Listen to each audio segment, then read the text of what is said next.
Libéré du péché. Troisième et dernière partie. Que Dieu soit béni.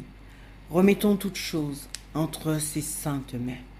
Ô cher Saint-Esprit de Dieu, je t'invite, cher Saint-Esprit, à m'accompagner pour porter ce message que tu m'as mis à cœur. Cher Saint-Esprit, je sais que sans toi, je ne peux rien faire. C'est toi qui touches les cœurs. C'est toi qui nous conduis dans toute la vérité et qui nous affranchis par la vérité que tu nous donnes de connaître. Cher Saint-Esprit, je m'attends donc à toi, Esprit de vérité, à ce que tu nous conduises dans cette vérité, Seigneur, qui va changer nos vies, qui va bouleverser nos vies, qui va nous donner davantage de ressembler à Jésus-Christ. Cher Saint-Esprit, je m'en remets entre tes mains, afin que Jésus-Christ, notre Seigneur, notre Sauveur, notre Rédempteur, soit seul glorifié. Merci, cher Saint-Esprit. Je m'attends à toi. Amen. Libéré du péché. Nous avons vu dans la première partie et la deuxième que ce thème, normalement, serait attribué aux inconvertis, à ceux qui n'ont pas pris d'engagement avec Jésus-Christ, mais que malheureusement, même les épîtres y consacrent une bonne partie pour s'adresser à des personnes qui sont chrétiennes. Libérés du péché. Pourquoi? Parce que beaucoup d'enfants de Dieu n'ont pas pris conscience de l'œuvre de la croix et demeurent encore esclaves du diable. On demeure encore esclaves du péché, de cette puissance spirituelle destructrice qui se manifeste au travers des corps par les péchés. Alors nous avons pu voir, je vous invite donc à écouter la première et la deuxième partie. Je ne peux pas revenir sur toutes les parties, sinon ça va faire long. Alors nous allons maintenant continuer dans cette troisième et dernière partie. Nous verrons l'issue, quelle est l'issue pour nous face au péché. Troisième et dernière partie. Il me faut faire un choix. Nous avons toujours un choix à faire. Ça, c'est fondamental. On a toujours un choix à faire. On ne peut pas être neutre. On a un choix à faire. L'apôtre Paul prend l'exemple d'un esclave pour imaginer l'état d'un enfant de Dieu dans le péché. Il nous donne donc de comprendre que si nous demeurons esclaves du péché, c'est donc lui qui est notre maître. S'il est notre maître, nous n'avons donc pas d'autre choix que de lui obéir et d'accomplir toute sa volonté. Puisque nous savons que tout esclave est censé obéir à même, je dirais même, l'obligation d'obéir à son maître. Un esclave n'a pas de choix. Il obéit à son maître. C'est une obligation pour lui en tant qu'esclave. Alors, nous devons bien prendre conscience de cela pour savoir si nous sommes encore demeurés esclaves du péché. Ou est-ce que nous sommes devenus esclaves du Christ, nous obéissons au Christ? Ou est-ce que nous obéissons au péché, à ses désirs? Sachons aussi quel sera notre salaire en tant qu'esclaves du péché. Quel sera notre solde? La mort. La mort. Si nous sommes encore esclaves du péché, nous demeurons esclaves du péché, le salaire sera la mort. Mais si nous avons Jésus-Christ pour maître, nous devons dans ce cas nous livrer pour lui de tout notre être. Nous devons nous mettre entièrement à son service. Nous devons être à sa totale disposition pour accomplir sa volonté. Relisons ensemble Romains 6, verset 16. Ne savez-vous pas, dit l'auteur, qu'en vous livrant à quelqu'un comme esclave pour lui obéir, vous êtes esclave de celui à qui vous obéissez, soit du péché qui conduit à la mort, soit de l'obéissance qui conduit à la justice. Certains disent que nous n'avons pas d'autre choix que de suivre Dieu. Cela est fort. Dieu lui-même nous impose un choix. Nous avons toujours un choix à faire dans notre vie et cela nous incombe à nous. Pas aux autres, même pas à Dieu, mais à nous seuls. C'est à nous que cela revient de faire le choix. C'est notre décision. Dieu dit lui-même qu'il a mis devant nous le bien et le mal. Et il nous conseille de choisir le bien pour que nous ayons part à sa vie. Il ne nous impose pas un choix, mais il nous conseille. Lisons-le dans le livre de Deutéronome, le chapitre 30, le verset 19. J'en prends aujourd'hui à témoin contre vous le ciel et la terre. J'ai mis devant toi la vie et la mort, la bénédiction et la malédiction. Choisis la vie afin que tu vives, toi et ta postérité. Voilà, Dieu nous conseille de choisir la vie afin que nous vivions, non seulement nous, mais aussi notre postérité. Il nous propose plutôt ce choix que le choix du mal, que le choix de la malédiction.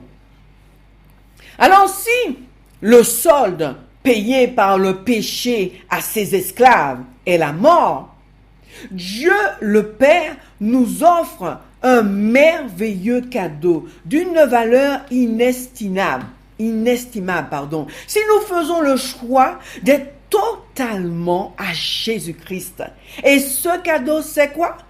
La vie éternelle en communion avec Jésus-Christ notre Seigneur. Romains 6, 23. La vie éternelle en communion avec Jésus-Christ notre Seigneur. Ça, c'est quand nous faisons le choix de Dieu, que nous obtenons cela. Romains 6, 23, car si le solde payé par le péché à ses esclaves est la mort, Dieu nous offre comme cadeau gratuit la vie éternelle en communion avec Jésus-Christ notre Seigneur. Alors, mes amis, mes frères, mes sœurs, que pouvons-nous dire face à de tels bienfaits, de telles gracieusetés? Merci, Papa. Merci, Papa. Merci. Il est si bon, notre Papa. Il est si bon. Alors, on voit, lorsque nous prenons ce choix du bien, ce choix de la vie en Jésus, que nous obtenons un cadeau merveilleux qui est la vie éternelle en communion avec Jésus-Christ, notre Seigneur. Alors, on se dit, mais pourquoi donc avons-nous tant de mal à faire ce choix? Pourquoi est-ce que c'est si difficile de faire le choix d'agir bien? Le choix de la vie. Pourquoi est-ce que c'est si difficile? Alors, c'est vrai qu'il y a des péchés, on va dire chewing-gum, qui vous collent à la peau. C'est-à-dire que vous êtes en tout temps en train de demander pardon à cause de. Pourquoi? Parce que ce péché a trouvé une surface adhérente qui lui permet d'exercer sa domination à nouveau sur nous. Oui, il y a une surface là adhérente. Il y a quelque chose là dans ma vie qui donne à cette puissance spirituelle destructrice de pouvoir se manifester. Il y a là quelque chose, une porte qui lui est ouverte. Même si c'est une petite fenêtre, c'est déjà trop. Certainement que l'on souhaite de tout cœur en être débarrassé. Mais la capacité de l'être, c'est-à-dire d'en être débarrassé, semble si difficile. Il faut savoir que le péché, il est démasqué par le commandement, c'est-à-dire par la loi. C'est parce que la loi existe, le commandement existe, qu'il se manifeste en nous. Comme dit l'apôtre Paul, si la loi ne me disait pas ceci est mal, il n'y aurait pas eu de péché. Si la loi me disait tu commettras point de... il n'y aurait pas eu de transgression de la loi. C'est le but de la loi. C'est le but des commandements de Dieu, de manifester le péché en nous, cette nature pécheresse, afin que nous puissions en Jésus-Christ en être totalement délivrés. Il faut le démasquer et il est par la parole de Dieu. D'où l'importance de la méditer afin que cette parole nous éclaire et qu'elle renouvelle notre intelligence, qu'elle produise des changements en nous. Donc le commandement est de Dieu. Il est spirituel, mais nous ne le sommes pas tant que Jésus-Christ n'a pas pris toute sa place en nous. C'est ce que Paul nous donne de comprendre dans le livre de Romains chapitre 7, 14.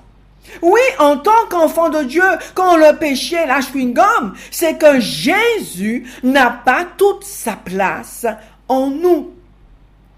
Romains 7, verset 14 nous dit: nous savons que la loi a été inspirée par l'Esprit de Dieu. Elle est donc spirituelle. Mais moi, je ne le suis pas. Je préfère laisser mes propres pensées me diriger. Et voilà pourquoi je suis comme un homme livré à lui-même, à la merci du péché, comme un esclave entre ses mains. Ça, c'est la version parole vivante.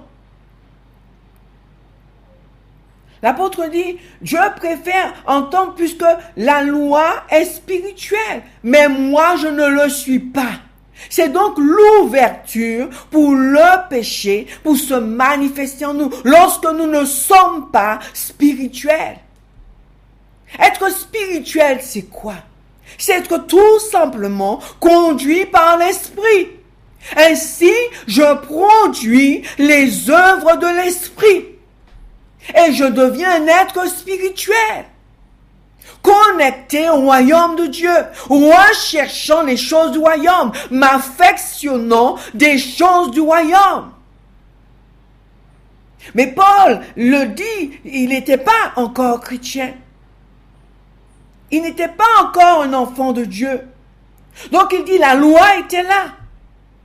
Mais il préférait, en tant qu'être charnel, il préférait laisser ses propres pensées le diriger. Et il est donc devenu un homme livré à lui-même, esclave du péché, à la merci du péché. Comme un esclave entre ses mains, dit-il.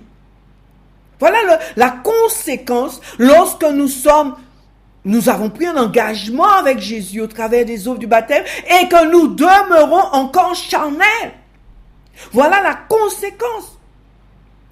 Nous sommes encore livrés à nous-mêmes, à la merci du péché, esclaves entre les mains du péché. Le choix donc que nous avons à faire, c'est de choisir celui qui sera notre maître. C'est notre amour pour Jésus-Christ qui motivera notre capacité à faire un choix. Comment aimes-tu Jésus? C'est cela qui va t'aider à faire, on va dire, affront au péché et lui dire non, je ne veux pas attrister celui que j'aime le plus, celui qui est mon tout, celui qui est toute ma vie, celui qui est tout mon bonheur, celui qui est toute ma joie, celui qui est tout mon amour. Je ne veux pas l'attrister. Alors péché, non. Nous l'avons donc très bien compris. Le péché nous conduit à la mort éternelle. Tandis que mener une vie juste, c'est-à-dire donner à Jésus-Christ toute sa place en nous, en tant que maître, en tant que Seigneur, en tant que roi, en tant que législateur. C'est lui qui me dit ce que je dois faire, ce que je ne dois pas faire. En tant que juge, c'est lui qui me dira ça c'est mal. Il va me reprendre par le Saint-Esprit. Donne-lui toute sa place en toi. C'est cette action qui nous conduit à la vie éternelle, à une vie juste qui glorifie Jésus-Christ. Considérons, mes amis, pesons notre choix. Il en va de notre éternité. Nous ne pouvons pas jouer avec notre éternité. L'apôtre Paul dit de travailler avec crainte et tremblement à notre salut. Avec crainte et tremblement. Et ceci chaque jour. Ne jouez pas comme ça avec votre salut. Ne jouons pas ainsi avec notre salut. Certainement, on va se dire, Jésus ne reviendra pas demain. Mais toi, est-ce que tu sais si tu verras demain? Alors aujourd'hui, fais le choix de choisir, de donner à Jésus toute sa place en toi, afin que tu ne sois pas esclave entre les mains du péché, que tu ne sois pas un homme, une femme livré à lui-même, livré à elle-même, et qui aura pour salaire la mort. Comprenons cela. Nous savons, je pense que tout le monde le sait, qu'en étant chrétien, notre seule issue ne peut venir que de Dieu. Que de Dieu. La seule issue, elle vient de Dieu. Et je le répète, dans toute situation, il y a une issue. Il y a peut-être une bonne ou une mauvaise. Mais pour nous, les rachetés par le sang de Jésus, il y a une bonne issue. Faire le choix de Jésus-Christ. Jésus-Christ à 100%. Pas 99,99%, mais Jésus-Christ à 100%. Afin que ce soit lui et lui seul qui règne en Seigneur et en Maître en nous. Et non pas le péché. Que ce soit Jésus-Christ lui seul qui règne en Seigneur et en Maître en nous. Si ce n'est pas lui, ce sera le péché, ce sera le diable, que nous le voulions ou pas. Il n'y a pas d'autre alternative. Si nous ne voulons pas, que nous ne faisons pas le choix de Jésus-Christ à 100%, pour être Seigneur, pour régner en tant que Seigneur et Maître en nous, ce sera le péché, ce sera le diable. Et eux, c'est du 100% qu'ils veulent aussi. Romains 7, 24 dit ceci. Dieu merci. Il existe une issue. Dieu lui-même m'a délivré par Jésus-Christ, notre Seigneur. Et il dit, qu'il résume ce qu'il vient de dire. Livré à moi-même et à mes propres forces, je suis d'un côté lié à la loi de Dieu par ma conscience et ma raison, mais de l'autre, je suis dans ce que je vis concrètement esclave de la loi du péché. Je le rappelle, chers amis, l'apôtre Paul là, il n'était pas encore chrétien, donc ne prenez pas ça comme excuse pour vivre dans le péché, vous dites même l'apôtre Paul. Non, parce qu'après, quand vous continuez la lecture, vous verrez quelle est l'issue, et c'est Jésus-Christ. Alors donc, il ne faut pas qu'en étant un enfant de Dieu, nous soyons dans l'intermédiaire. Non, il faut que nous soyons déterminés et décisifs. Il n'y a pas de bébé dans le royaume de Dieu. Il y a des rois, des sacrificateurs, de ceux qui règnent avec le Christ, qui prennent des décisions avec Christ. Pas des gens flottants, ballottants, comme un bateau sur les eaux. Dieu veut que nous soyons des déterminés, des décisifs. Comprenons que si nos vies ne sont pas livrées à Christ, alors nous laissons la place à une autre personne. Il n'y a que les vies blindées, blindées de Jésus, qui ne laisseront aucune place pour le péché, pour Satan. Il faut vouloir cette précieuse union avec le Christ, pour que le péché ne règne plus sur nous. Il nous faut savoir, il nous faut comprendre, il nous faut assimiler que hors de cette union avec Jésus, nous sommes vulnérables et ébranlables, mes amis. Nous n'avons aucune chance devant l'ennemi. Hors de cette union avec Jésus, nous sommes vulnérables et ébranlables. Et vous le savez. Cela est attesté dans la vie de certains. Comment quand un péché vient, il est là, il est déjà en action en vous. Après vous dites, oh Seigneur, comment j'ai fait? Comment j'ai fait pour faire ça, pour dire ça, pour en arriver là? C'est cela, mes amis. Nous avons besoin de cette union avec Jésus. Ne faire qu'un avec lui. Être trouvé en lui. Lorsque nous prenons cet engagement avec Dieu au travers des eaux du baptême, ce n'est pas pour échapper à l'enfer. C'est pas là le but premier, c'est sûr, personne ne veut y aller. Mais pour nous engager avec lui et pour vivre notre vie avec lui, pour lui livrer notre vie. Parce que nous avons reconnu qui il est. Il est amour. Il est sauveur. Il est rédempteur. Il est libérateur. Il est l'exacte représentation de la substance de Dieu le Père. Il est le reflet de sa gloire. Il est notre créateur. La Bible dit qu'il est le premier-né avant toute création. Il est lui-même l'auteur de toute la création de Dieu. Alors, nous, pour lui livrer notre vie, pas une partie, comme je l'ai déjà dit, mais l'intégralité de notre vie, pour que le règne de Christ soit total en nous. Amen. Sachons donc que cet engagement avec Jésus-Christ, s'il est total, 100%, nous libère de toute condamnation, de tout jugement, et ceci par un seul fait. Nous ne vivons plus sous un ancien régime, celui du péché, celui sous lequel nous vivions avant de nous engager avec Christ, mais sous le régime du Saint-Esprit. Le Saint-Esprit donc nous communique la vie du Christ. Alléluia. Et y a-t-il en Jésus le péché, mes amis? Tout le monde va répondre non. Et c'est la bonne réponse. Il a mené une vie juste sur cette terre, devant Dieu le Père, conduit par le Saint-Esprit. C'est donc cette vie que nous sommes appelés à vivre, loin du péché, mais profondément ancrés dans la justice de Dieu. Christ, c'est lui, la justice de Dieu. Nos vies doivent être profondément ancrées dans la justice de Dieu qui est Jésus-Christ.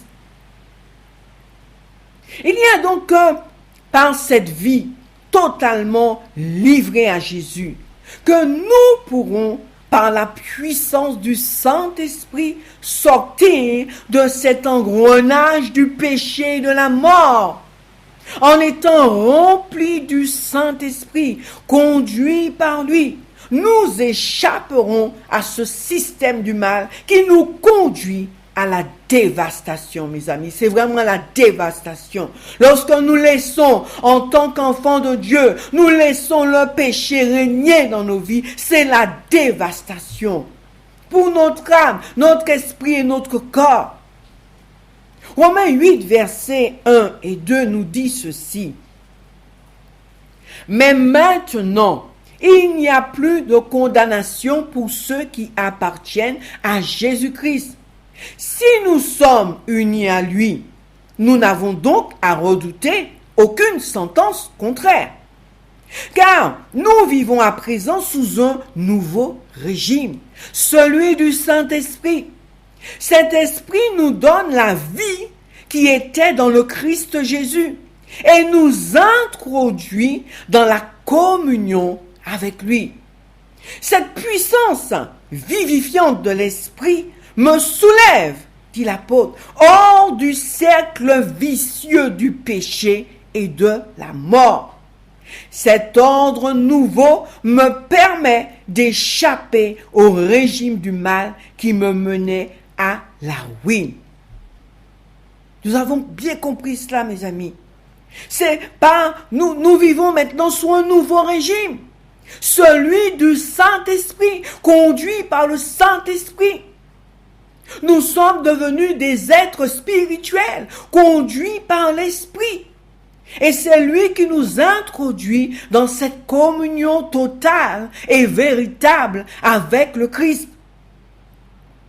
Et il dit, c'est merveilleux, que cette puissance vivifiante de l'esprit me soulève hors du cercle vicieux du péché et de la mort. C'est extraordinaire. Mes amis, la parole de Dieu a toute Dieu a toutes les réponses, toutes les solutions, toutes les issues pour nous. Méditons-la et surtout acceptons-la. Et nous la verrons produire des changements extraordinaires dans nos vies. Et vous savez quels sont ces changements? La ressemblance à Jésus-Christ, à la parole vivante, Jésus-Christ. Alléluia, merci Seigneur. Alors, en tant que notre petite personne, on va dire, nos intérêts, nos désirs auront le dessus sur nous, nous sommes en danger. Et je dirais en danger de mort éternelle. Dans ce genre de vie, il n'y a pas de place pour Jésus. Par conséquent, il n'y aura pas de place pour la vie du Christ en nous. Lorsque nous menons une vie d'homme livré à lui-même, c'est-à-dire une vie charnelle, je réponds, j'exauce les désirs de la chair. Mes amis, là, il n'y a pas de place pour Jésus. Jésus ne peut pas prendre place dans ce genre de vie. Le Saint-Esprit ne peut pas nous introduire dans ce genre de vie, dans la communion avec Jésus. Et sa puissance vivifiante ne peut pas nous soulever hors de ce cercle vicieux du péché et de la mort. Puisque nous apprécions cela, cette vie charnelle. Un enfant de Dieu qui se comporte comme un homme livré à lui-même, c'est-à-dire qui suit les penchants de son cœur.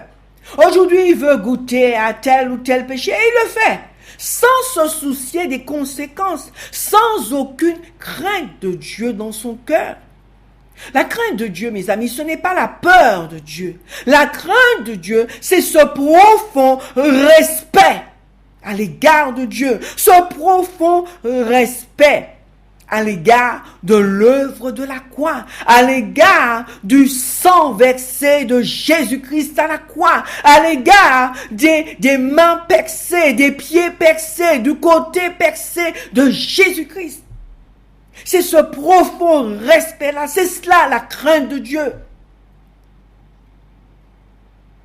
Alors donc un chrétien qui agit ainsi, c'est un chrétien qui n'a pas compris ce qui s'est passé à la croix. Il n'a pas compris le sacrifice de Jésus qui s'est fait pécher à la place du péché, afin que nous obtenions sa justice devant le Père, devant Dieu le Père. Ou c'est aussi, je dirais, un chrétien fou qui joue à la roulotte son éternité. Ouais, ça c'est un chrétien fou. On est fou pour faire cela, pour jouer à la roulotte notre éternité. Comme je l'ai dit, certainement on va dire non, on n'est pas encore prêt, Jésus ne reviendra pas demain, ni aujourd'hui. Mais le problème c'est toi. Le problème n'est pas quand il reviendra. Le problème c'est toi. Quand iras-tu à lui? Est-ce qu'aujourd'hui tu es prêt? Est-ce qu'aujourd'hui tu es encore charnel? Ou est-ce que tu es un être spirituel, conduit par l'Esprit, qui a fait ce choix de Jésus-Christ totalement, 100% Jésus? C'est la question qu'il faudrait se poser. C'est le constat qu'il faudrait faire. Alors, Romains 8, le chapitre 5, nous prévient. Il dit ceci. Aussi longtemps que l'homme veut disposer seul de sa vie, il ne parvient pas à se détacher de lui-même. Vous avez entendu? Aussi longtemps que l'homme veut disposer seul de sa vie. Il ne veut pas que Dieu gère sa vie. Voilà. Il veut disposer seul de sa vie. Il ne parvient pas à se détacher de lui-même. Tous ses désirs, ses intérêts, ses plans tournent autour de sa petite personne. Livré à lui-même, il tend vers ce qui est conforme à la nature de l'homme non régénéré. Mes amis, combien aujourd'hui d'enfants de Dieu sont non régénérés? Combien? C'est terrible, c'est terrible. Combien mènent une vie tout autour de leur petite personne? autour de leurs intérêts, leurs projets, leurs ambitions, leurs désirs, leurs plaisirs, leur bien-être, leur moi, je. En tant que chrétien, cela atteste que l'on est encore irrégénéré, non régénéré. Alors à chacun d'entre nous à sonder nos cœurs pour voir à quel statut nous sommes. Est-ce que nous sommes réellement régénérés par la vie du Christ en nous, par son esprit? Ou est-ce que nous sommes encore charnels à nous occuper de notre petite personne? Nous continuons. Et la question est de nouveau posée. Quelle issue alors? Alors il y a deux choses qui seront toujours des obstacles devant nous pour nous empêcher de vivre cette vie juste et pour ne plus être esclaves du péché. Ce sont ces deux obstacles. L'amour de soi-même et l'amour du monde et de ses convoitises. L'issue, on la reprend. C'est une vie livrée. Il faut que ça rentre. C'est une vie livrée, conduite par le Saint-Esprit, remplie du Saint-Esprit. Lorsque la Bible nous dit « Soyez remplis du Saint-Esprit », c'est un présent continu, mes amis. Soyez remplis du Saint-Esprit, c'est un présent continu. Ce n'est pas un but à atteindre dans l'avenir, c'est un état à vivre journalièrement. Être rempli de l'esprit, je le répète, ce n'est pas un but à atteindre dans ma vie. Dans quelques années, je me projette à être rempli de l'esprit. D'ici quelques années, non, mes amis. C'est un état à vivre journalièrement. Rechercher dans cette communion avec Jésus-Christ par son esprit. À vivre, à être tout le temps rempli de son esprit. Vous me direz, c'est vrai que c'est pas facile de livrer nos vies à Christ. Et je vous répondrai ceci. Par contre, il nous semble pourtant si facile de livrer nos vies à nos penchants naturels, à vivre selon nos instincts. Là, c'est facile, hein, mes amis, on est d'accord. Nous sommes bien d'accord. On dit, c'est pas facile, livrer toute ta vie quand même. C'est pas évident, hein. Mais par contre, c'est évident de livrer ta vie à tes penchants naturels. Ça, c'est facile. À vivre selon tes instincts charnels. Ça, c'est facile. Là, on n'a pas besoin de formation, on n'a pas besoin de se projeter. Alors, lorsqu'il faut obéir au péché, on sait résister, on sait résister à la voix du Saint-Esprit qui tente de nous en détourner. Là, il y a de la résistance, là. Saint-Esprit veut nous détourner du péché. On manifeste la résistance. Mais lorsqu'il s'agit de nous, mes amis, non, il faudrait arrêter. Arrêtons-nous un instant et considérons quelles sont nos réelles priorités. Mais qui ça nous l'est? Mais pour qui nous chrétiens? Mais pour qui nous prend un engagement et puis Jésus? Qui ça nous qu'a fait là? Alors considérons nos vies. Nous ou Jésus? Lorsqu'il s'agit de nous, nous sommes déterminés. Là, on est déterminés, on est zélés. Comme diraient les jeunes, on est déter de chez déter, quoi. Plein de zèle, plein d'enthousiasme. Tandis que pour Dieu, nous sommes laxistes, hésitants, démotivés. Alors, mes amis, je pose la question. Mais qui est réellement notre maître? Quel est celui que nous chérissons dans nos cœurs? Quel est celui à qui nous donnons la plus grande importance? À nous ou à lui? Sans cette prise de décision de notre part, de marcher selon l'esprit et non plus selon la chair, nous ne parviendrons pas à franchir cette issue qui nous mène à la délivrance totale du péché. Il nous faut prendre une décision. Romains 6, le chapitre 8, verset, on va dire 5b à 9, nous encourage et nous exhorte ainsi. Mais ceux qui suivent les suggestions de l'esprit se préoccupent de ce que Dieu désire et concentrent leur recherche, sur les richesses spirituelles. Je reprends. Romains 8, verset 5, 9. Mais ceux qui suivent les suggestions de l'esprit, ceux qui se laissent exhorter par le Saint-Esprit, conduire par le Saint-Esprit, se préoccupent de ce que Dieu désire et concentrent leur recherche sur les richesses spirituelles. Et ça, c'est pour ceux qui suivent les suggestions du Saint-Esprit. C'est pour cela. Ceux-là, ils concentrent toute leur recherche sur les richesses spirituelles.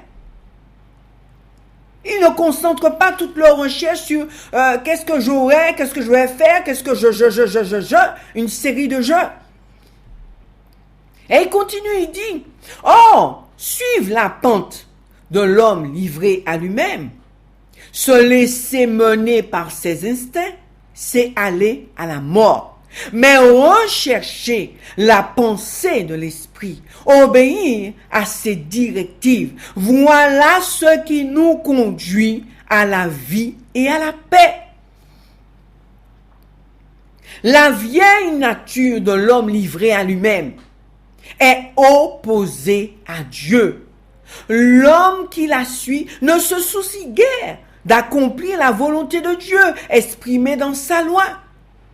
Il ne veut ni ne peut s'y soumettre.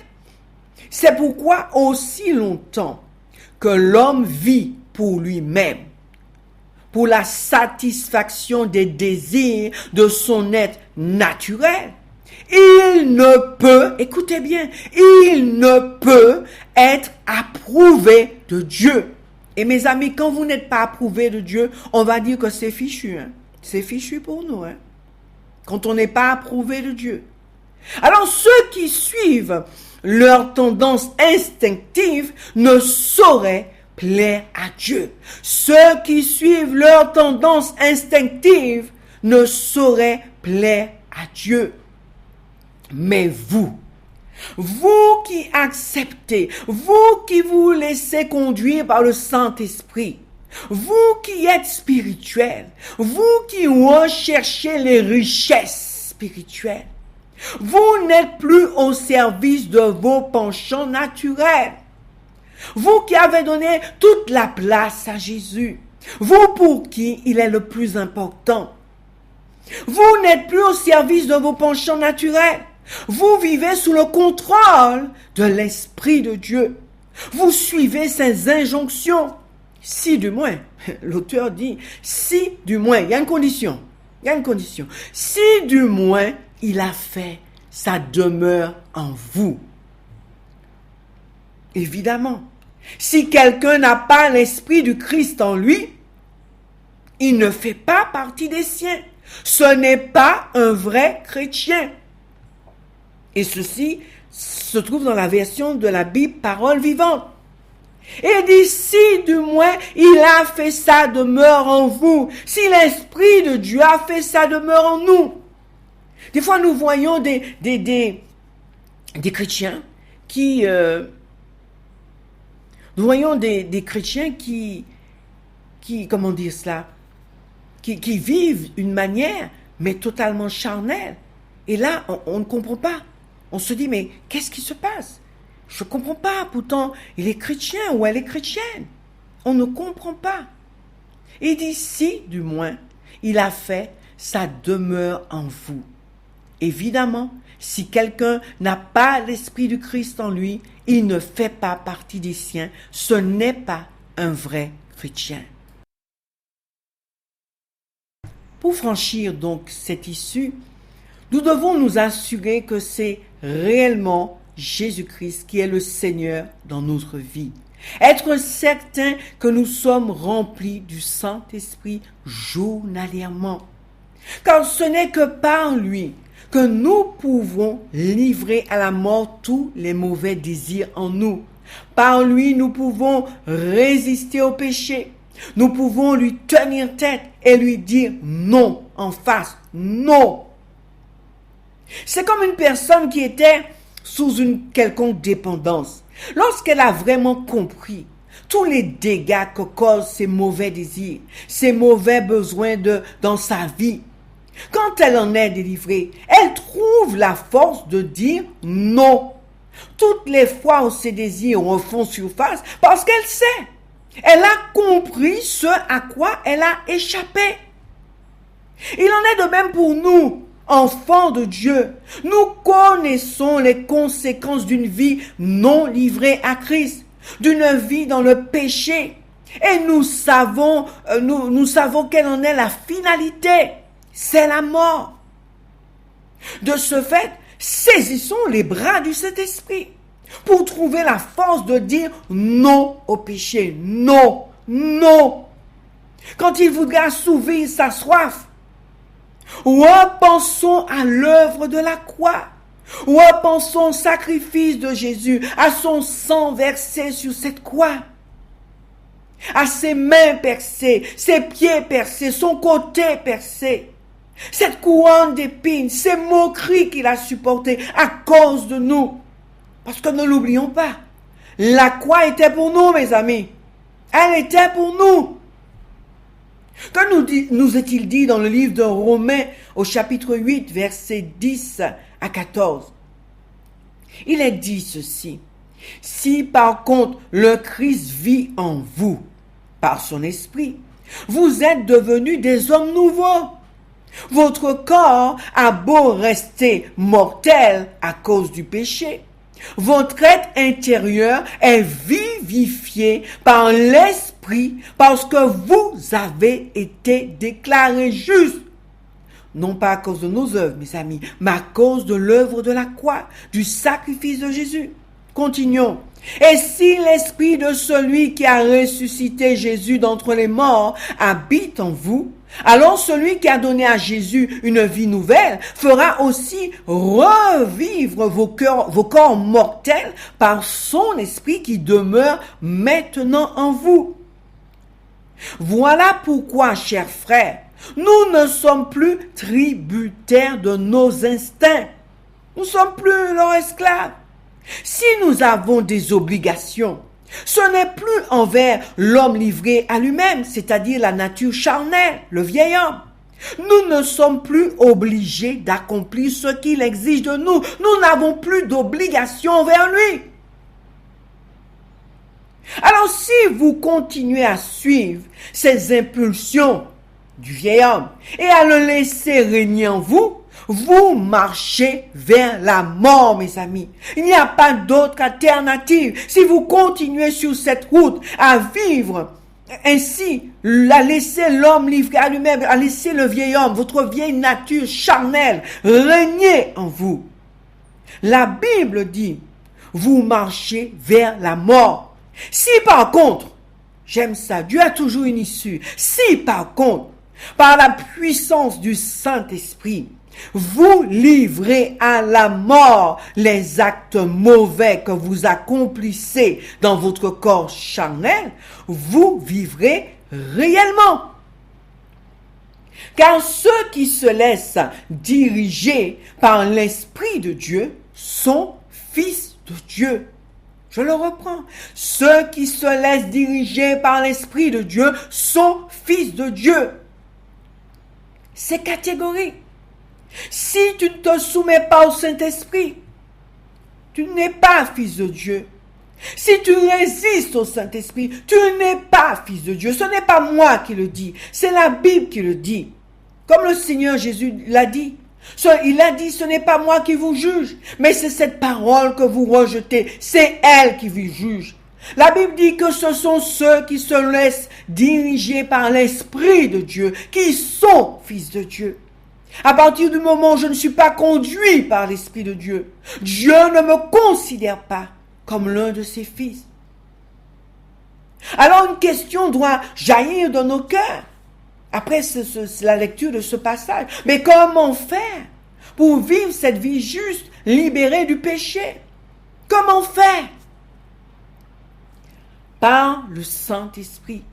La Bible nous assure que nos moments de faiblesse, lorsque nous ne savons quoi dire dans nos prières, lorsque nous ne savons pas non plus comment le dire, la Bible dit que le Saint-Esprit en nous se fait notre intercesseur auprès de Dieu.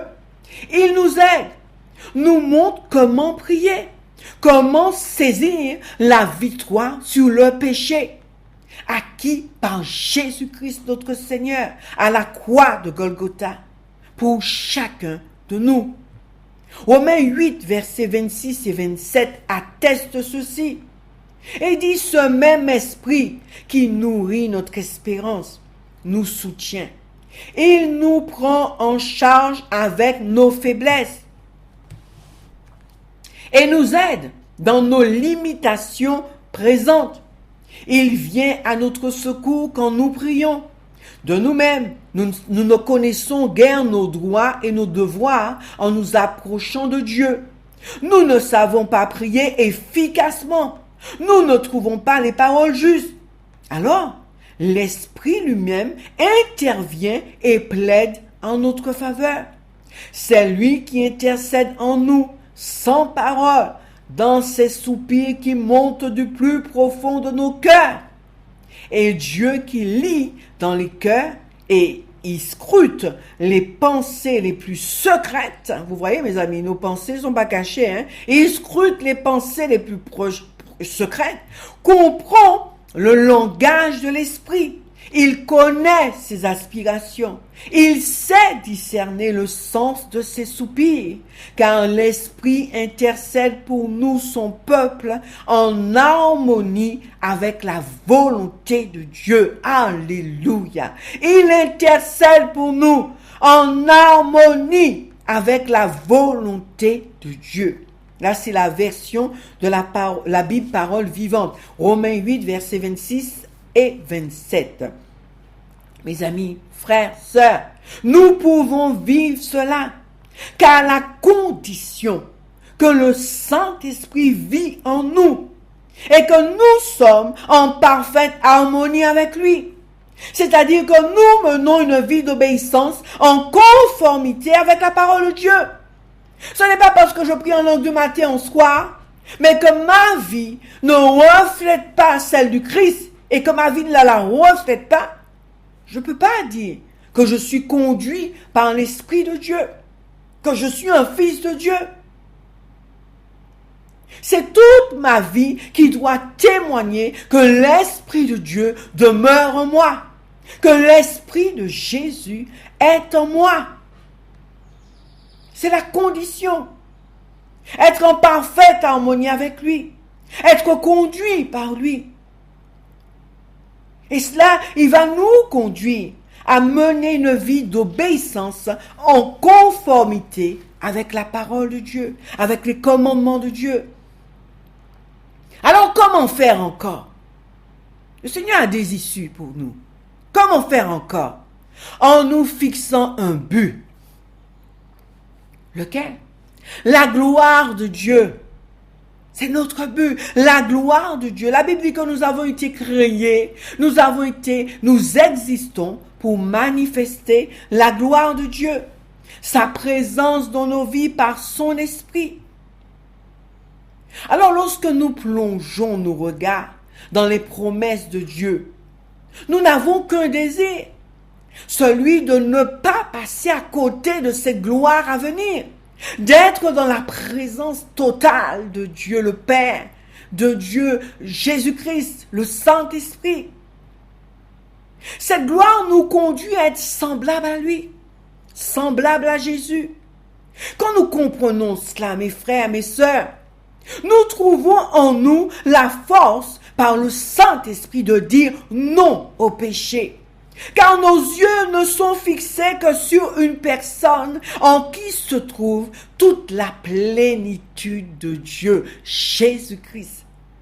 Nos yeux sont fixés sur lui. En ce Jésus, notre Sauveur, se trouvent là tous nos désirs, tous nos intérêts sont en lui. C'est lui qui, par son sacrifice à la croix, nous assure de vivre pleinement par son esprit la gloire de Dieu le Père. Alors, dans cette vision-là du Christ, cette vision de sa gloire, le diable ne peut pas venir nous condamner. Le péché non plus ne peut pas venir nous narguer. Car nous avons compris que si nous sommes du côté de Dieu, le diable et le péché ne peuvent rien contre nous. Ils n'ont plus de droit en suspens sur nos vies. Ils n'ont plus d'autorité sur nos vies. Ils n'ont plus de pouvoir sur nos vies. Alléluia! Il faut le croire. C'est ce que Jésus-Christ a fait sur la croix de Golgotha. C'est ce qu'il a accompli. Il les a désarmés, il les a dépouillés, il les a livrés en spectacle. Il a réduit leur puissance en faiblesse. Il faut le croire. Jésus a vaincu la puissance du péché. La puissance du péché est, on va dire, revitalisée que si nous lui permettons de l'être. En tant que chrétien.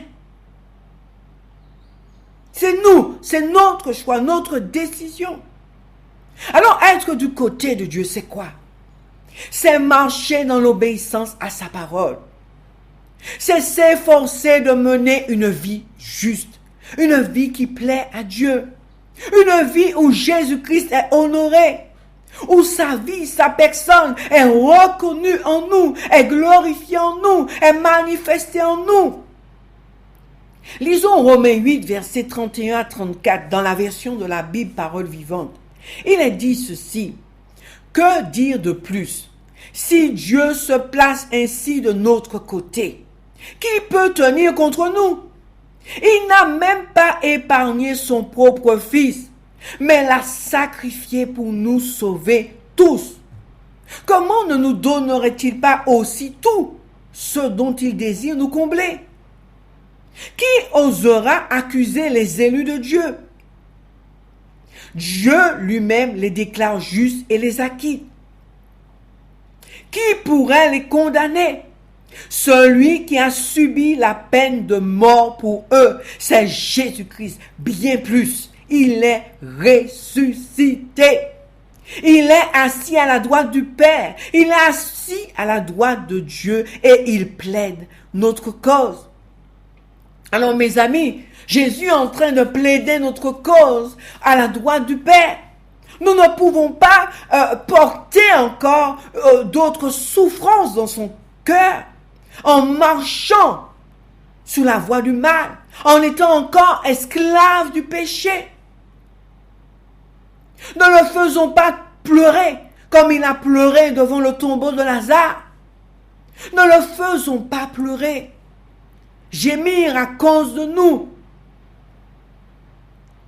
Parce que nous aurions fait le mauvais choix de continuer à laisser la puissance du péché régner dans nos vies, alors qu'il a tout fait pour pouvoir anéantir, réduire à néant cette puissance du péché sur nos vies. Prenons conscience de cela. Ne méprisons pas un tel sacrifice. Alors, à nouveau encore, une autre issue. Comment faire? En croyant Dieu, en ayant foi en sa parole. Vous avez remarqué, je n'ai pas dit en croyant en Dieu. La Bible dit que même les démons savent que Dieu existe, mais eux, ils tremblent. Et on a des enfants de Dieu qui croient en Dieu, mais eux, ils ne tremblent pas devant Dieu. Ils n'ont pas la crainte de Dieu en eux. J'ai bien dit en croyant Dieu, en ayant foi en sa parole. Le diable a bien compris que beaucoup d'enfants de Dieu ne se nourrissent pas de la parole de Dieu. Par conséquent, il peut venir et leur faire croire à ce que Dieu n'a pas dit. Lorsqu'un enfant de Dieu est démuni de la parole de Dieu, il devient une proie facile. Le vieil homme peut plus facilement reprendre les rênes de sa vie et le conduire à nouveau sous l'esclavage du péché. Il y a des enfants de Dieu qui ne lisent la Bible que lorsqu'ils sont dans des lieux de réunion fraternelle. Mais à la maison, jamais. Jamais à la maison. Alors une fois dans les lieux fraternels, elle est fermée, on a dit Amen, mais ça y est, c'est bon. Le diable vient, puisque toutes ces paroles tombent des fois dans des épines, des fois sur le bord du chemin, des fois sur des roches. Donc cela ne produit pas de fruits. Et donc il n'y a pas de changement dans la vie de ces chrétiens. Il n'y a pas de changement. Il nous faut comprendre ça. Alors, Dieu dit que rien ne nous séparera de son amour. Rien ne nous séparera de lui. Nous devons croire à cela. Si nous n'y croyons pas, alors, nous donnons la possibilité au vieil homme de nous enseigner en nous donnant de douter de Dieu, de douter de son amour. De ce fait, nous donnerons la place à des esprits qui vont nous influencer et nous conduire loin de Dieu. Dieu dit que nous sommes plus que vainqueurs par celui qui nous a aimés. Nous devons croire à cela. Ne pas y croire nous conduit à être des vaincus. Vaincus par le péché, vaincus par le diable, vaincus par le vieil homme. L'homme livré à lui-même, la vieille nature charnelle. Ne laissons pas le péché, ni qui que ce soit, ni quoi que ce soit, nous séparer de notre Dieu. C'est à nous, mes amis, c'est à nous que revient la charge de veiller à cela avec l'aide du Saint-Esprit. Dieu n'impose personne, Dieu n'est pas un dictateur, mes amis. Dieu nous conseille et son esprit est là pour nous conduire. Mais si nous ne voulons pas, ils n'agiront pas. Il y a beaucoup de personnes qui disent « Ah, mais si Dieu voulait, il l'aurait fait, il m'aurait changé. » Non, il a déjà tout fait à la croix. Il a déjà tout fait. Maintenant, c'est à toi de prendre la décision de saisir à la croix ce qui a été fait pour toi. Amen. Alors, Romains 8, 37 à 39 nous dit, « Mais dans tous ces combats, celui qui nous a tant aimés est près de nous. Avec lui, nous restons vainqueurs. Et nous allons de victoire en victoire. » Est-ce que c'est ce que tu vis? Continuons. Oui, il dit l'auteur, j'en ai l'absolue certitude.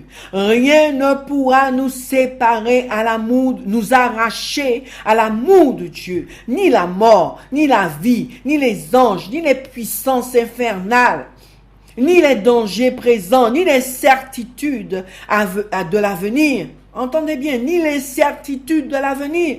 Aucune autre force de l'univers, qu'elle vienne d'en haut ou de l'abîme, aucune autre créature, non.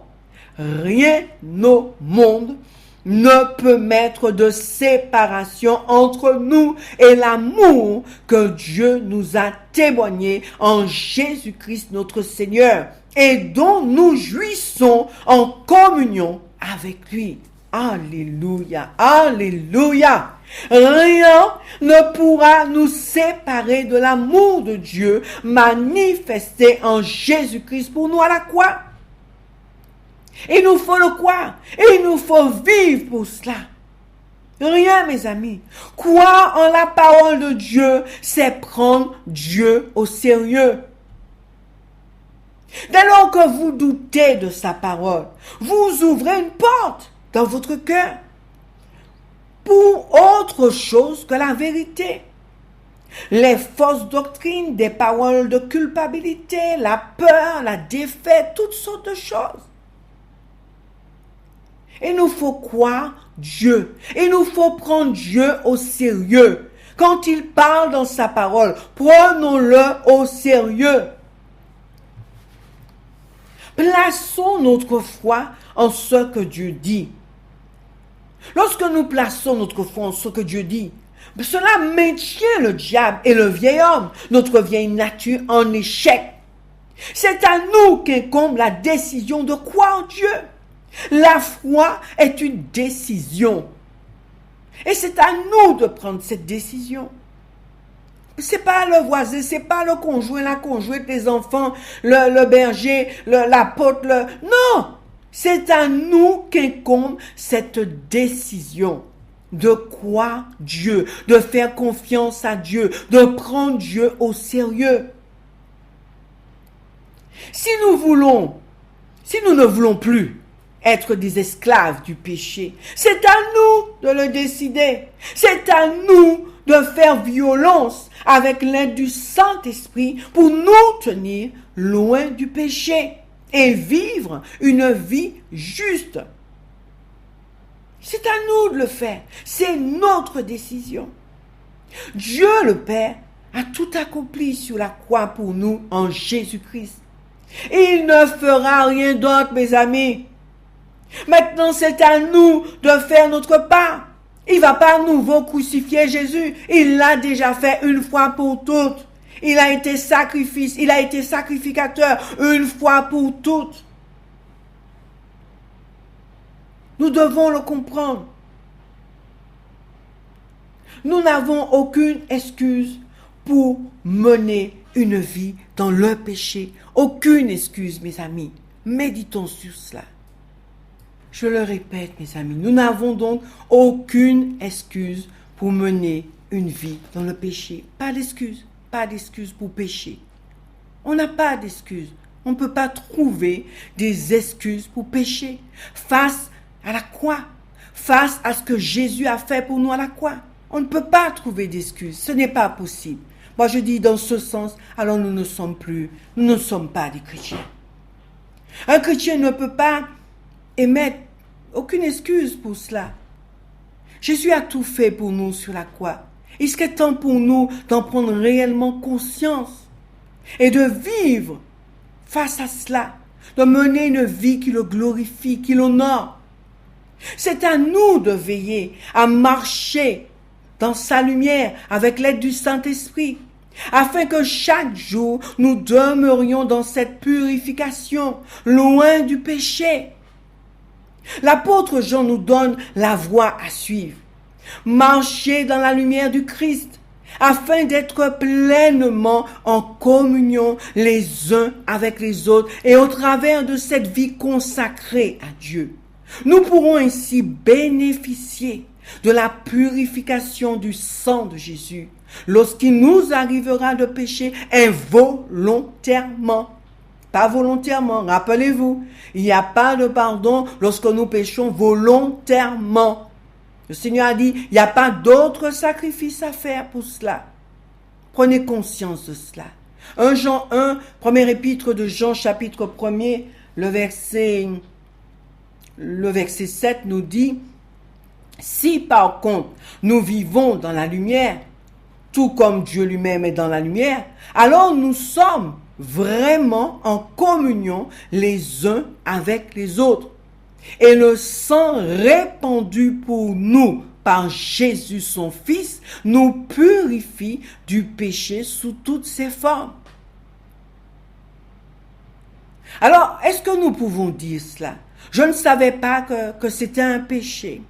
Oui, des fois on dit, je ne savais pas que c'était un péché, que c'était mal. Que répond la Bible? Nous savons par notre conscience, parce que le Seigneur nous a donné, dans chaque être humain, il y a la conscience du bien et du mal.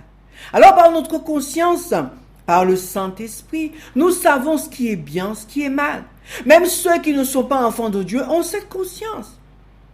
Prenons un exemple dans la Bible, où des personnes accusaient une femme, alors qu'eux-mêmes menaient une vie qui n'était pas exempte de péché. Mais il accusait. Alors, c'est dans le livre de Jean, chapitre 8, le verset 9. Il nous est dit ceci. Comme il continuait à l'interroger, il se releva et leur dit, que celui de vous qui est sans péché jette le premier la pierre contre elle. Et s'étant de nouveau baissé, il écrivait sur la terre. Quand ils entendirent cela, écoutez, accusés par leur conscience, ils se retirèrent un à un, depuis les plus âgés jusqu'au dernier. Et Jésus resta seul avec la femme qui était là au milieu. Et Paul témoigne aussi de cette action du Saint-Esprit dans notre conscience. Dans le livre de Romains au chapitre 9, verset 1er, Paul dit: « J'en viens à présent à un point qui me tient particulièrement à cœur. Ce que je dis est la pure vérité. Le Christ le sait. Et ma conscience, elle est quoi? Ma conscience éclairée par le Saint-Esprit me le confirme. » Donc, dans cette vie avec l'Esprit, notre conscience est éclairée. Il nous faut donc avoir une conscience éclairée par le Saint-Esprit, en ayant une communion avec lui, en tout temps, chaque jour, et en nous nourrissant quotidiennement de la parole. Sinon, nous serons comme l'homme livré à lui-même, en proie au péché, esclave du péché, à nouveau enchaîné. Si notre conscience n'est pas éclairée par le Saint-Esprit, alors nous sommes des hommes, des femmes charnels. Quoique étant baptisés, mais on demeure charnel puisque notre conscience n'est pas éclairée. On y va gaiement dans le péché, alors que nous sommes, on dit qu'on est chrétien. On dit qu'on est baptisé, nous sommes des enfants de Dieu. Nous sommes tout le temps dans des lieux de culte, des lieux de réunion. Là, la parole de Dieu est prêchée. Cela veut dire tout simplement, c'est le constat, c'est que notre conscience n'est pas éclairée par le Saint-Esprit. Et s'il ne l'est pas, c'est que nous n'avons pas cette communion avec lui. Nous ne sommes pas conduits par lui. Alors prenons conscience de cela. Nous avons donc tous en nous la connaissance du bien et du mal. Dieu donc, depuis qu'Adam et Ève ont péché en mangeant le fruit de l'arbre de la connaissance du bien et du mal, a mis cette connaissance du bien et du mal est entrée en eux. C'est ce que Genèse, le chapitre 3, le verset 22 nous dit. L'Éternel Dieu dit: « Voici l'homme est devenu comme l'un de nous, pour la connaissance du bien et du mal.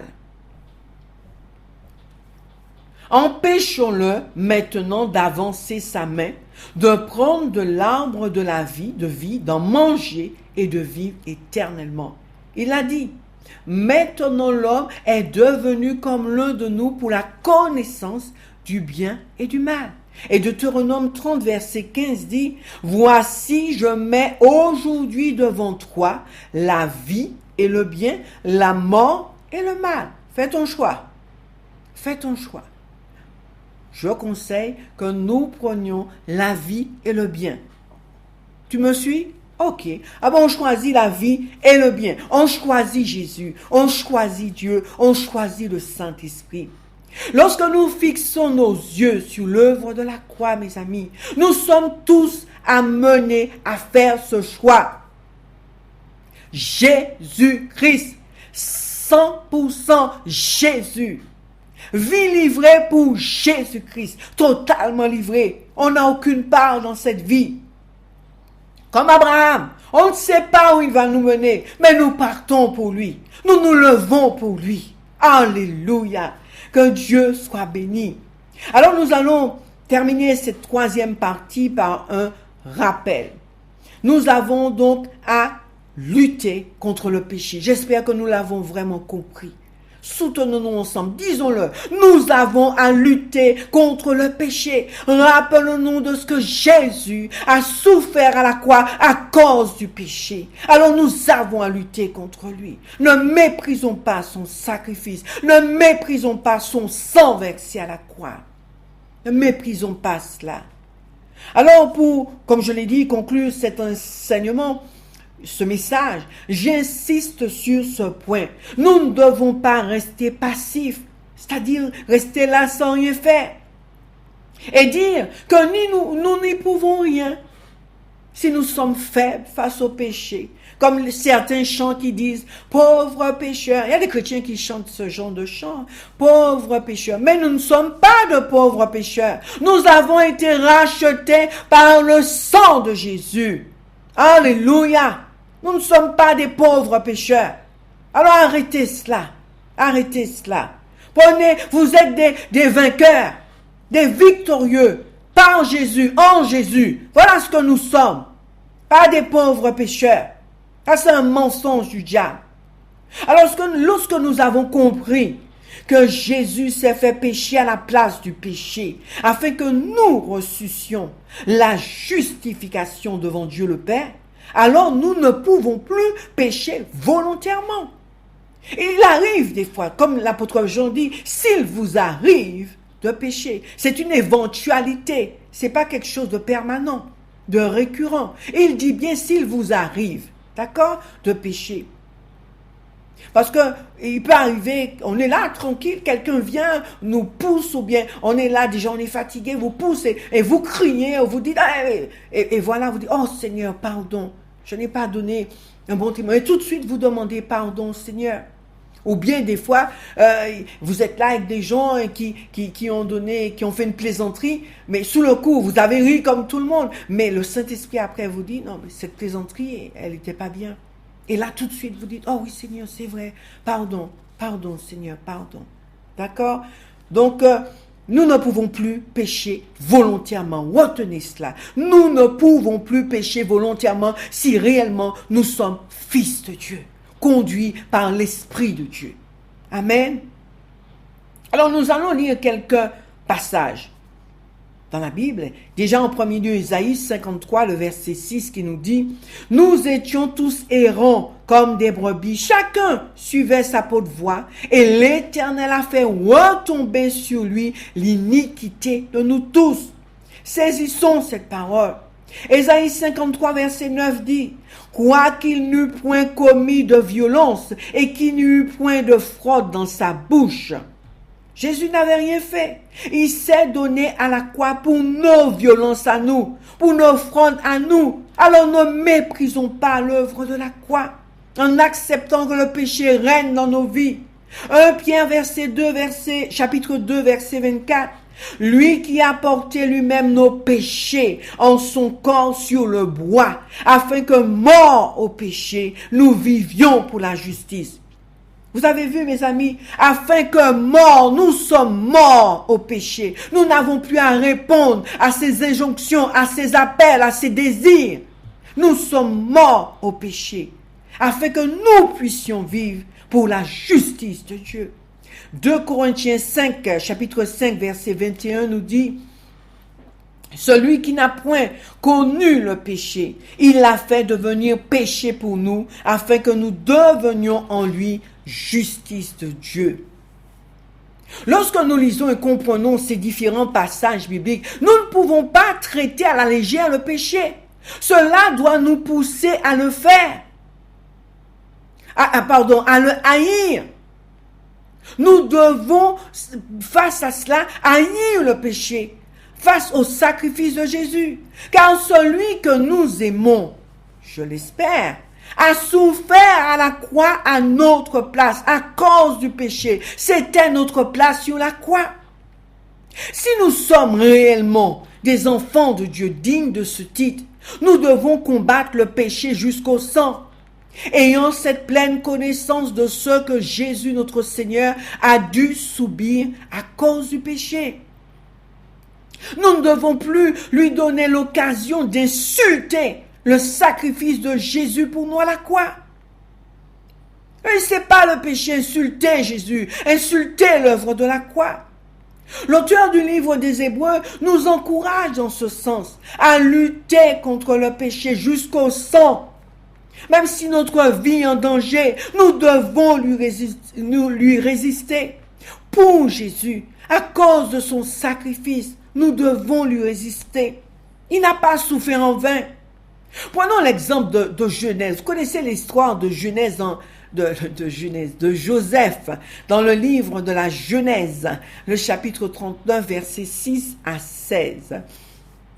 On va lire, c'est un peu long. Il abandonna aux mains de Joseph, c'est-à-dire Potiphar, son maître. Il abandonna aux mains de Joseph tout ce qui lui appartenait. Et il n'avait avec lui d'autre soin que celui de prendre sa nourriture. Or, Joseph était beau de taille et beau de figure. Après ces choses, il arriva que la femme de son maître porta les yeux sur Joseph et dit, « Couche avec moi. » Il refusa et dit à la femme de son maître, « Voici mon maître ne prend avec moi connaissance de rien dans la maison, et il a remis entre mes mains tout ce qui lui appartient. Il n'est pas plus grand que moi dans cette maison, et il ne m'a rien interdit, excepté toi, parce que tu es sa femme. Comment ferais-je un aussi grand mal et pécherais-je contre Dieu? » Quoiqu'elle parlât tous les jours, il refusa de coucher auprès d'elle et d'être avec elle. Un jour qu'il était entré dans la maison pour faire son ouvrage et qu'il n'y avait là aucun des gens de la maison, elle le saisit par son vêtement en disant « Couche avec moi ». Il lui laissa son vêtement dans la main et s'enfuit au dehors. Nous voyons après cette lecture, la lecture de cette histoire, que Joseph était réellement un homme qui aimait Dieu. Il ne savait pas encore ce que Jésus ferait à la croix contre le péché, mais il savait une chose, Joseph. Il avait compris une chose, que c'était mal et qu'il devait le rejeter pour ne pas pécher contre l'Éternel, son Dieu. Joseph n'a pas dit à la femme de Potiphar, « Comment ferais-je un aussi grand mal et pécherais-je contre ton mari ?» Mais il a dit, « Comment ferais-je un aussi grand mal et pécherais-je contre Dieu ?» Voilà ce qu'il a dit. Maintenant, nous savons ce que Jésus a dû endurer à la croix à cause de nous, à cause de notre nature pécheresse et malgré cette connaissance. On se laisse facilement enrôler par le péché. On ne lui offre guère de résistance. Eh oui, vas-y, je suis si faible, n'est-ce pas? Pouvons-nous dire que nous sommes dignes d'être appelés enfants de Dieu? Je laisse à chacun de nous le soin de répondre à cette question. Lorsque nous livrons nos membres au péché, alors que nous savons que c'est à cause du péché que Jésus-Christ a été crucifié. Mes amis, il a réellement souffert sur cette croix. Il était parfaitement homme. Ces clous-là qui ont percé ses mains, ses pieds, cette lance qui a traversé son côté, mes amis. Vous voyez quand une petite aiguille nous pique, comment ça fait mal. Ou quand on est coupé par un couteau, comment ça fait mal. Alors je vous laisse par le Saint-Esprit un peu imager ce qu'il a vécu sur cette croix. C'est vrai, Dieu est amour. Il est Dieu et il fait grâce à qui il veut faire grâce. Toutefois, n'oublions pas que c'est un Dieu de justice. Il ne fera jamais passer le coupable pour un innocent. Et je terminerai par ces paroles citées dans le livre de Hébreux, chapitre 12, versets 4 et 7, qui dit « Vous n'avez pas encore résisté jusqu'au sang en luttant contre le péché. » Nous avons une lutte. Et vous avez oublié l'exhortation qui vous est adressée comme à des fils. « Mon fils, ne méprise pas le châtiment du Seigneur et ne perds pas courage lorsqu'il te reprend. Car le Seigneur châtie celui qu'il aime et il frappe de la verge tous ceux qu'il reconnaît pour ses fils. » Supporter le châtiment, c'est comme des fils que Dieu vous traite. Car quel est le fils qu'un père ne châtie pas? Laissons-nous, mes amis, conduire par le Saint-Esprit pour que nous puissions vivre cette pleine victoire à la croix sur le péché. Nous terminons par ces passages de la Bible qui, je l'espère, nous motiveront à faire le bon choix, à entamer le bon combat, résister au péché et vivre pleinement la vie du Christ. La première épître de Jean, chapitre 5, verset 4 dit « Parce que tout ce qui est né de Dieu triomphe du monde, et la victoire qui triomphe du monde, c'est notre foi. Toujours dans la première épître de Jean, chapitre 1er, verset 7. Mais si nous marchons dans la lumière, il y a une condition, si nous marchons dans la lumière en Christ, comme il est lumière, il est lui-même dans la lumière, nous sommes mutuellement en communion et le sang de Jésus son Fils nous purifie de tout péché. Le mot de la fin dans le livre de 1 Corinthiens 15, verset 57. Mais grâce soit rendue à Dieu qui nous donne la victoire par notre Seigneur Jésus-Christ. Alléluia. Amen et amen. Merci Seigneur. Je prie que sous la direction du Saint-Esprit, nous marchions tous en nouveauté de vie, comme des plus que vainqueurs par celui qui nous a aimés, Jésus-Christ, Dieu le Père. Amen. Et je vous laisse avec ces quelques mots à méditer. Nous n'avons plus le droit, oui je le dis, nous n'avons plus le droit en tant qu'enfants de Dieu, en tant que personne qui se dit chrétienne. Nous n'avons plus le droit de mettre nos membres à la disposition du péché, ni de placer nos facultés à son service. Nous n'en avons plus le droit. Il s'en servirait, mes amis, comme arme contre Dieu. Présentons-nous plutôt nous-mêmes à Dieu et plaçons-nous une fois pour toutes, prenons cette décision. Plaçons-nous à son entière disposition. Offrons-nous entièrement à lui. N'avons-nous pas été arrachés à une mort certaine et ressuscités à une vie nouvelle?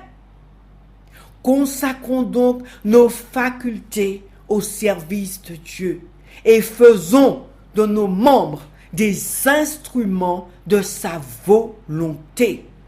Remettons-les, nos membres, remettons-les entre les mains de Dieu pour qu'ils s'en servent comme armes pour accomplir ses desseins. Romains 6, 13, versets 13 à 16. Mes amis, si nos membres sont entre les mains du péché, entre les mains du diable, tout en étant chrétiens, ces armes-là et ces membres-là, le diable va s'en servir, que nous le voulions ou non, il va s'en servir contre Dieu pour détruire le corps du Christ, pour porter l'ignominie sur le nom du Christ. Alors faisons ce choix. Remettons nos membres, tous nos membres, nos organes, remettons-les entre les mains de Dieu pour qu'ils s'en servent comme armes pour accomplir ses desseins. Amen et amen.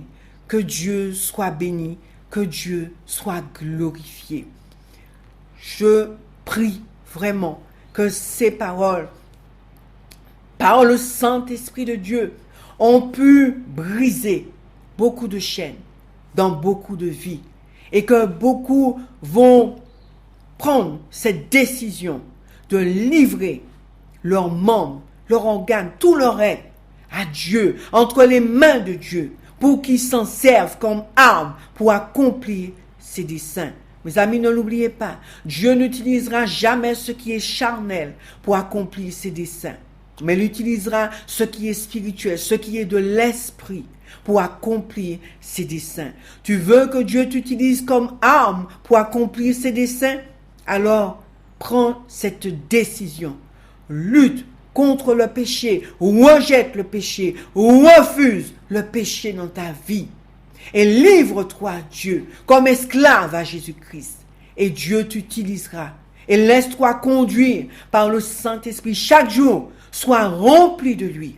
Chaque jour, recherche à approfondir cette communion avec son esprit pour être considéré comme étant fils de Dieu. Que Dieu soit béni. Je te remercie, cher Saint-Esprit, parce que je sais que tu m'as conduit. Je sais que sans toi, je n'aurais pas pu porter ces paroles.